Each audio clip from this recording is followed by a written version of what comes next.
भारतको सत्तारूढ़ दल भारतीय जनता पार्टी भाजपाले नेपालमा धर्मका नाममा द्वेष फैलाइरहेको अमेरिकाले आरोप लगाएको छ। भाजपासँग सम्बन्ध भएका धार्मिक समूहले नेपाललाई हिन्दू राष्ट्रको पक्षमा बोल्न राजनीतिक दलका प्रभावशाली नेताहरूलाई पैसा दिने गरेको दावी अमेरिकाले गरेको छ। अमेरिकी विदेश मन्त्री एन्थोनी ब्लिंकेनले सार्वजनिक गरेको अन्तर्राष्ट्रिय धार्मिक स्वतन्त्रता प्रतिवेदनमा नागरिक समाजका अगुवाहरूलाई उद्धृत गर्दै हिन्दू राष्ट्रका पक्षमा बोल्न नेपालका नेताहरूलाई पैसा दिँदै आएको दावी गरेको हो।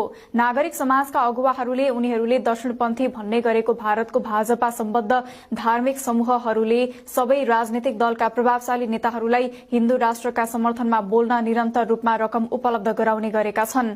प्रतिवेदनमा भनिएको छ, उक्त अमेरिकी प्रतिवेदनको 13 पृष्ठमा नेपालको धार्मिक अवस्थाका बारेमा चर्चा गरिएको छ। नागरिक समाजका अगुवाहरूले भारतको हिन्दू राष्ट्रवादी सत्तारूढ़ भारतीय जनता पार्टी भाजपा र भारतका अन्य हिन्दू समूहहरूले नेपालका राजनीतिज्ञलाई विशेष गरी राप्रपालाई हिन्दू राज्य पुनस्थापित गर्न निरन्तर रूपमा दबाव दिइरहेको छ। प्रतिवेदनमा उल्लेख छ, विभिन्न अनुसन्धान र समाचारमा आधारित भएर प्रतिवेदन तयार गरिएको अमेरिकाको दावी छ। प्रतिवेदनमा नेपालको विभिन्न धर्मको अभ्यास गर्ने जनसंख्या, विभिन्न धर्मप्रति सरकारले गर्ने व्यवहार र कानूनी अवस्थाबारे चर्चा गरिएको छ।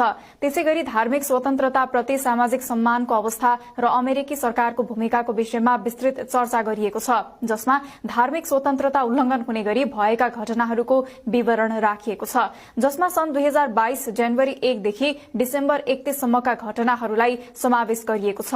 प्रतिवेदनमा नेपालमा तिब्बती बौद्ध धर्मावलम्बी नेताहरूले धार्मिक गतिविधि गर्न पछिल्लो वर्ष सहज भए पनि क्रिश्चियनलाई कठिनाई बन्दै गएको जनाएको छ।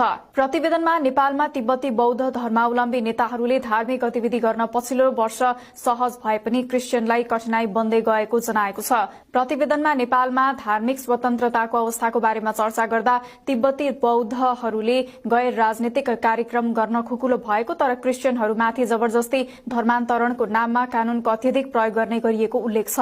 प्रतिवेदनमा गौ हत्याको विषयमा गरिएको विवरण दिँदै गत फेब्रुअरीमा बेलायती सांसदहरूको अनौपचारिक समूहले नेपालमा धार्मिक स्वतन्त्रता सम्बन्धमा जारी गरेको विश्लेषणलाई समावेश गरिएको छ। सो प्रतिवेदनमा नेपालमा फरक धर्म वा धार्मिक आस्था राख्नेहरूमाथि कानूनको अत्यधिक प्रयोग वा दुरूपयोग भएको उद्धृत गरिएको छ। निर्वाचनमा प्रमुख दलहरूले हिन्दू धर्म सम्बन्धी विषयलाई राजनीतिक घोषणा पत्रमा नराखेको र चुनावी अभियानमा देशलाई पुनः हिन्दू राष्ट्रमा बनाउने कुरा नगरेको उल्लेख गरेको छ।